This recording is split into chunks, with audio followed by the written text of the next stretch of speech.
Hello বন্ধুরা, সবাই কেমন আছো? দেখো আজকে আমি পাবদা মাছ এনেছি, বেশ বড় বড় পাবদা মাছগুলো।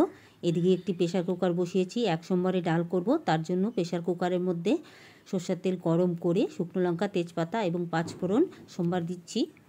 আগের থেকে মুসুর ডালটা ধুয়ে রেখেছি। ফোড়নটা ভেজে নিয়ে ডাল সহ জলটা দিয়ে দিলাম। এবার হলুদ আর নুন দিয়ে দেবো।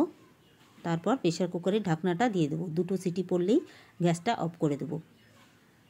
ততক্ষণে মাছটা আমি কেটে নিয়ে আসি। দুটো সিটি পড়ে গেল, মাছও কাটা হয়ে গেছে আমার। মাছে হলুদ নুন মাখিয়ে নেব এখন। দেখো হলুদ নুন দিয়ে দিয়েছি, মেখে নেব খুব ভালোভাবে হাত দিয়ে। মাখা হয়ে গেছে। এবার কড়াইতে সরষের তেল গরম করে মাছগুলোকে ভেজে নেব। দেখো প্রত্যেকটা মাছের মধ্যে ডিম হয়েছে। মাছগুলো এখন ভেজে নিচ্ছি, খুব কড়াভাবে ভাজবো না।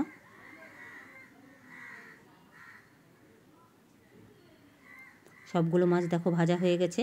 এবারে কড়াইতে যে তেল আছে সেই তেলের মধ্যে ফোড়ন দেব কালো জিরে। আজকে টমেটো পাবদা বানাবো। কালো জিরাটা ভেজে নিয়ে কুচনো রসুন দিয়ে দিলাম। রসুনটা একটু ভেজে নেব, মানে লাল লাল করে ভেজে নেব রসুনটাকে। ভাজা হয়ে গেছে রসুন। এবারে পেস্ট করা লঙ্কা আর টমেটো দিয়ে দিলাম। আর কোনো মশলাই দেব না, শুধু হলুদ গুঁড়ো আর নুন দেব। খুব ভালোভাবে মিলিয়ে নিয়ে কষিয়ে নেব যতক্ষণ না টমেটোর থেকে কাঁচা গন্ধ চলে যাচ্ছে আর তেলটা ছেড়ে আসছে। হলুদ গুঁড়ো দিয়ে দিলাম আন্দাজ মতো, আর স্বাদ মতো নুন দিয়ে দিলাম। খুব ভালোভাবে মিলিয়ে নিচ্ছি। দেখো কষানো হয়ে গেছে, তেলও ছেড়ে দিয়েছে, টমেটো থেকে কাঁচা গন্ধও চলে গিয়েছে। এবারে আন্দাজ মতো গরম জল দিয়ে দিচ্ছি। খুব ভালোভাবে আবার মিলিয়ে নিচ্ছি। ঝোলটা যখন ফুটে উঠেছে ভাজা মাছগুলো দিয়ে দিচ্ছি। সবগুলো মাছ দেওয়া হয়ে গেছে, কিছুক্ষণ ফুটিয়ে নেব। গ্রেভিটা গাঢ় হওয়া পর্যন্ত মাখো মাখো হবে। হয়ে গেছে দেখো। এখন আমি নামিয়ে নেব। এভাবে একবার টমেটো পাবদা বানিয়ে খেয়ে দেখবে, খেতে অসাধারণ লাগে। দেখো নামিয়ে নিলাম।